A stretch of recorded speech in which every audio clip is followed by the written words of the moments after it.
Halo, sahabat sejarah. Selamat datang di channel Guru Denny.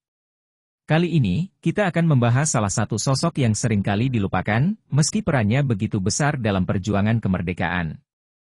Beliau adalah Tan Malaka, seorang revolusioner, intelektual, dan aktivis yang berjasa besar bagi Indonesia.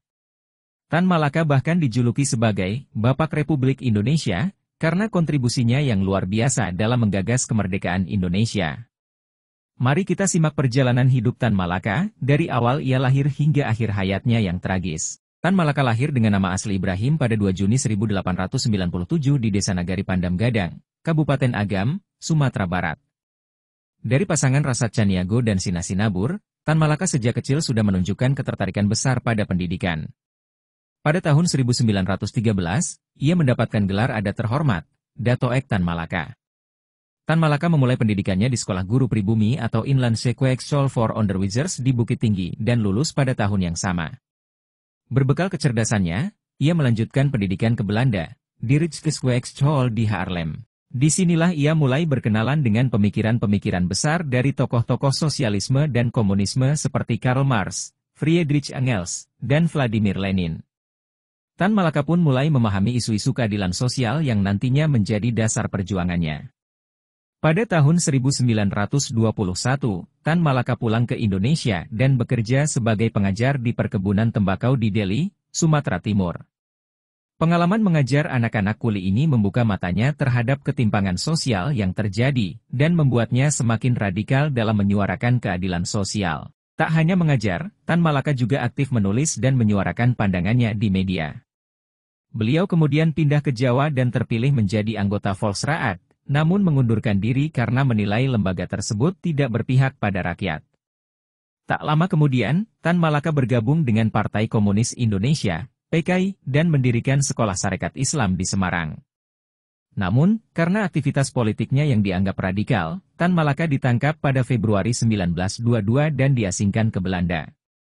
Pengasingan tidak menghentikan semangat Tan Malaka. Selama 20 tahun, ia berpindah-pindah negara, termasuk Thailand, Tiongkok, Hong Kong, dan Singapura, demi menyebarkan pemikirannya dan melanjutkan perjuangannya. Baru pada tahun 1942, ia kembali ke Indonesia saat masa pendudukan Jepang. Ia juga berperan penting dalam rapat raksasa di lapangan Ikada pada 19 September 1945, di mana untuk pertama kalinya ia tampil di hadapan publik bersama Soekarno. Namun, perjuangan Tan Malaka tak selalu berjalan mulus. Pada Januari 1946, ia mendirikan Persatuan Perjuangan, sebuah koalisi yang menentang kebijakan diplomatis pemerintahan Sultan Syahrir terhadap Belanda.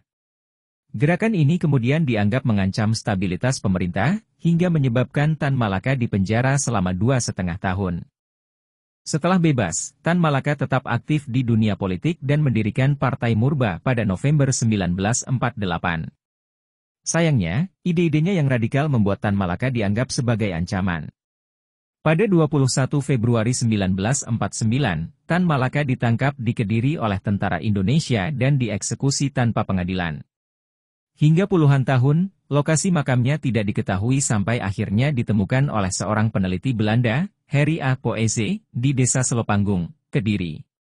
Demikianlah kisah perjalanan hidup Tan Malaka, seorang patriot sejati yang dengan segala keberanian dan kecerdasannya berjuang demi Indonesia. Meskipun akhir hidupnya tragis, gagasan dan semangatnya tetap hidup dan menginspirasi kita hingga kini.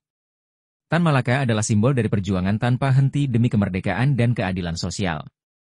Terima kasih sudah menyaksikan video ini, jangan lupa untuk like, komen, dan subscribe agar kita terus bisa mengingat jasa para pahlawan bangsa. Sampai jumpa di video sejarah selanjutnya. Tetap semangat belajar sejarah. Dan mari kita hargai perjuangan para pahlawan kita.